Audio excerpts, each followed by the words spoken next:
హన్మకొండ జిల్లాలో అంతర్రాష్ట్ర గంజాయి స్మగ్లింగ్ ముఠాపై దామెర పోలీసులు ఉక్కుపాదం మోపారు. పులుకుర్తి గ్రామానికి చెందిన 55 ఏళ్ల ముదిగొండ నాగేశ్వరరావును అరెస్ట్ చేశారు. అతడి నుండి సుమారు 1,25,00,000 విలువైన 251 కిలోల గంజాయి, ద్విచక్ర వాహనం, 9,000 రూపాయల నగదు, సెల్ ఫోన్ను పోలీసులు స్వాధీనం చేసుకున్నారు. East zone DCP Ankit Kumar ఆధ్వర్యంలో దామెర పోలీసులు చేపట్టిన దర్యాప్తులో కీలక విషయాలు వెలుగులోకి వచ్చాయి.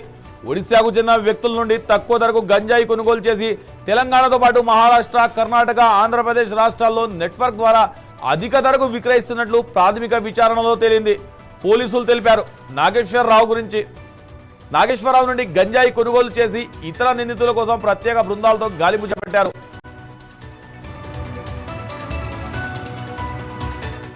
పోలీస్ కమిషనరేట్ పరిధిలో డ్రగ్ కంట్రోల్ టీమ్ మరియు మిగతా మన పోలీస్ స్టేషన్ ఆఫీసర్స్ ఆధ్వర్యంలో ఎన్ఫోర్స్మెంట్ అగైన్స్ట్ డ్రగ్స్ని డెఫినెట్లీ ఇంక్రీజ్ చేయడం జరిగింది. అన్ని రకాలుగా కూడా కన్స్యూమర్స్ని ఐడెంటిఫై చేయడంతో పాటు ఎక్కడెక్కడైతే సప్లయర్స్ ఉన్నారో వాళ్ళని కూడా ఐడెంటిఫై చేయడం గత కొద్ది రోజులుగా ఇంటెన్సిఫై చేయడం జరిగింది. దాంట్లో ఇక ముందు కూడా కొన్ని చర్యలు తీసుకోబోతున్నాము. అయితే నిన్నటి రోజు ఒక ఎస్ఐ దుమ్మగూడెం నుండి వచ్చిన ఇన్ఫర్మేషన్ ద్వారా ఒక వారెంట్ ఎగ్జిక్యూట్ చేయడానికి వెళ్ళినప్పుడు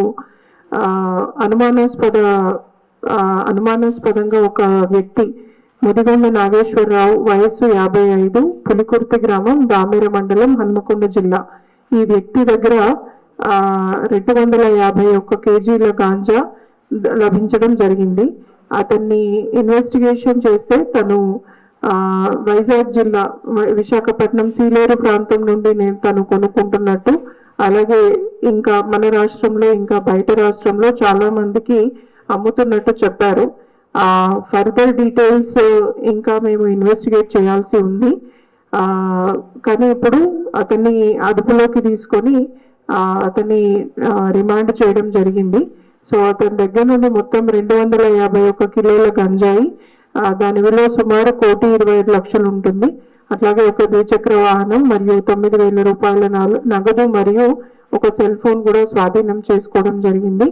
ఇందులో మా ఏసీపీ పరకాల ఆధ్వర్యంలో ఉన్న టీము, అట్లాగే డీసీపీ ఈస్ట్ జోన్ అంకిత్, అట్లాగే మిగతా ఆఫీసర్స్ కూడా షాయంపేట ఇన్స్పెక్టర్ సుధాకర్, ఆత్మకూరు ఇన్స్పెక్టర్ సంతోష్, అట్లాగే దామర్ ఎస్ఐ వీరభద్రరావు, వీళ్ళందరి ఆధ్వర్యంలో